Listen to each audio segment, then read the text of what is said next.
तो रिसेंटली हिमांशी खुराना का एक इंटरव्यू वायरल हो रहा है जिसमें वो अपने एक्स आसिम रियाज की बात कर रही है। तो हिमांशी का कहना ये है कि उनको इस रिलेशनशिप में अपना रिलीजन कन्वर्ट करने को बोला गया था। इवन एक रात उनको ये भी बोला गया था कि वो जो ये रिलीजियस चीजें फॉलो करती हैं उनको ये सब बंद करनी पड़ेगी। और ये लाइन सुनने के बाद हिमांशी के मन में जो पहला थॉट आया वो ये था कि उनको ये सब कुछ बंद करने से पहले 4 धाम की यात्रा पूरी करनी पड़ेगी, क्योंकि पता नहीं वो अपने भगवान से फिर वापस से मिल पाएगी या फिर नहीं मिल पाएगी। और उसके बाद जब हिमांशी 4 धाम की यात्रा करने के लिए निकल गई तब वहां पर उसको रियलाइज हुआ कि ये जो रिलेशनशिप है वो उसके लिए सही नहीं है और उसका ब्रेकअप हो गया। Asked for conversion? कंट्रोवर्शियल हो जाएगा बट कन्वर्जन वर्ड नहीं बोलूंगी। वो अपनी रिलीजन की अच्छी बातें बता रहे थे। तो अच्छी बात है, अपने की अच्छी बातें सब बताते। वो ये चाह रहे थे कि भाई मैं उस चीज को अच्छा समझ के एक्सेप्ट करूं। मुझे नहीं मंजूर था। हाँ, मुझे नहीं मंजूर था, बट हाँ वो मेरी खुद की चॉइस थी कि भाई मुझे नहीं ऐसा कुछ भी करना।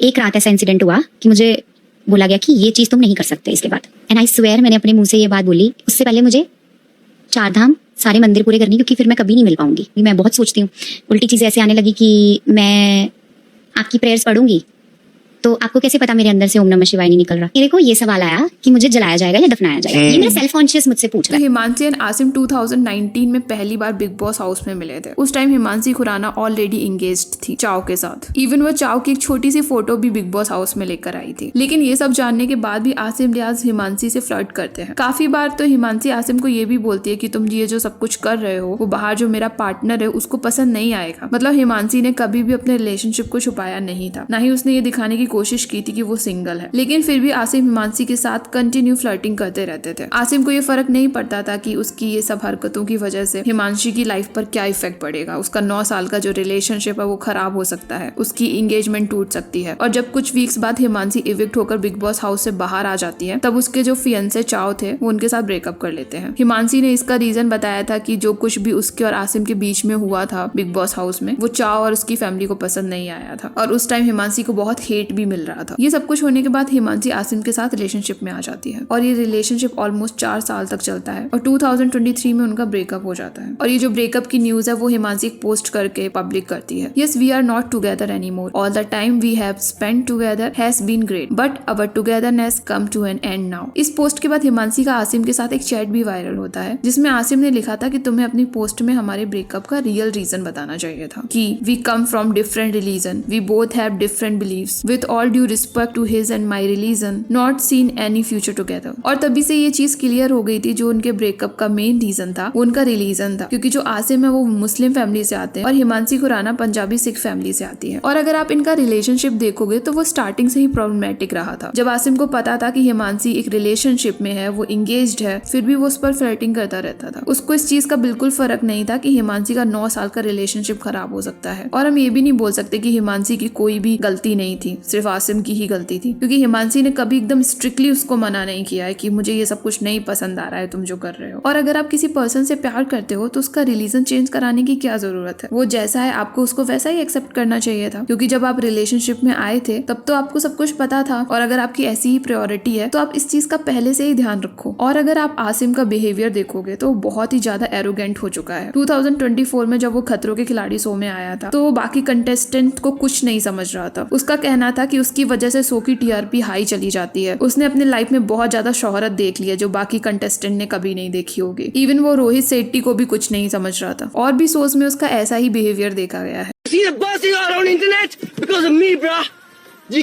और अगर किसी भी पर्सन के अंदर इतना ज्यादा ईगो आ जाता है तो उसके साथ रहना बहुत डिफिकल्ट हो जाता है। So guys, what are you thinking about this? Please share your thoughts in the comment section.